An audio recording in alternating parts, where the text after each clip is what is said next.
Welcome to 4 Minutes on the Net. 4 Minutes on the Net with Dec and Layla. Hope you enjoy. Au revoir. Hi, this is Dec speaking. Dec Cluskey is the founder of the Serious Writers Guild in 1996 now, a few years ago. And we're all over the world, as you probably know. So, what do? I help people be successful in the music industry. That's my life ambition now, because I've had a fantastic career in this industry. Well, I shouldn't really say about it, I've made an awful lot of money, but there we go. I help people, like yourself probably, to make money out of music. So what have I got for you this week in these 4 minutes on the net with Dec? This is the 30th in the series. I've got an email here from Craig. He's a member of the Serious Writers Guild. And he says, since doing your course, that's how to make $1 million from your music, I'm progressing very well indeed. But he consistently gets responses like, your song is great, but the production needs work. Dec, I'm a songwriter, not a producer.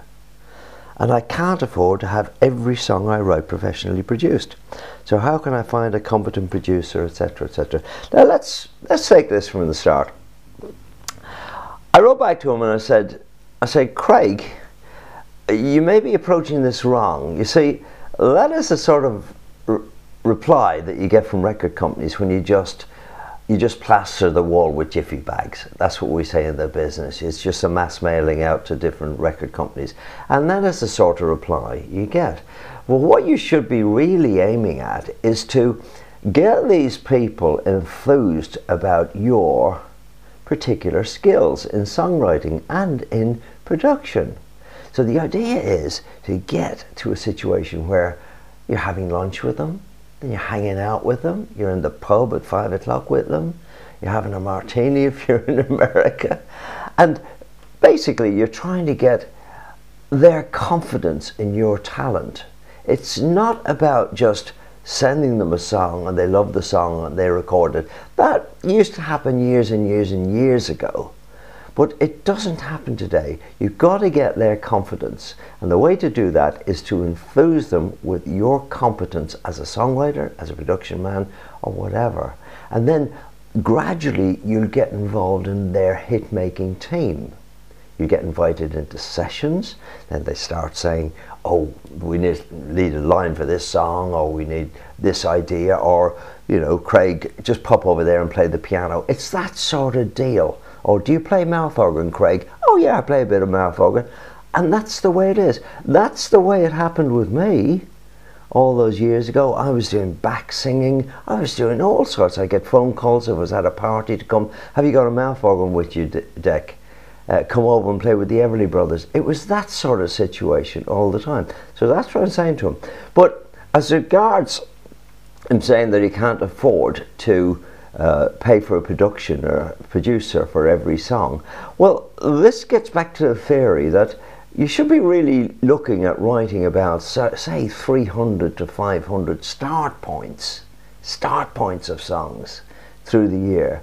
And then maybe of that it whittles down to about 30 of the songs get actually finished, or nearly finished, or almost ready to go into the studio. Then of those 30, then possibly, say, 10 would get to the production stage. And then of those 10, maybe 3 will make you money. Well, that's the way the professional guys look at it, and that's the way you should look at it. So if you've got a song that you think is possibly what we call a potential hit, then the ideal situation is to send it to our demo consultation service. And in that way, it costs, I think it's £57.70.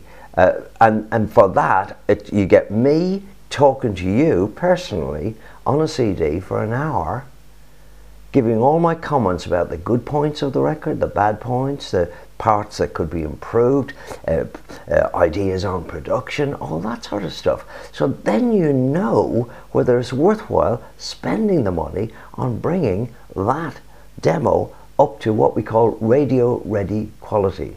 So there we are. Now, I'll see you next week, but before then, shall I find you a gag? Would you like a gag? Okay, here we go. I was in my favourite restaurant the other night with my wife, and the waiter said, "Oh, madam, would you like some potatoes?" And she said, "Oh, just one." And he said, "Oh, madam, no need to be so polite." And she said, "Well, all right then, just one, you stupid man." You can do that the next time you go in a restaurant. Okay, see you next week. 4 minutes on the net with Dec. See you then. Bye.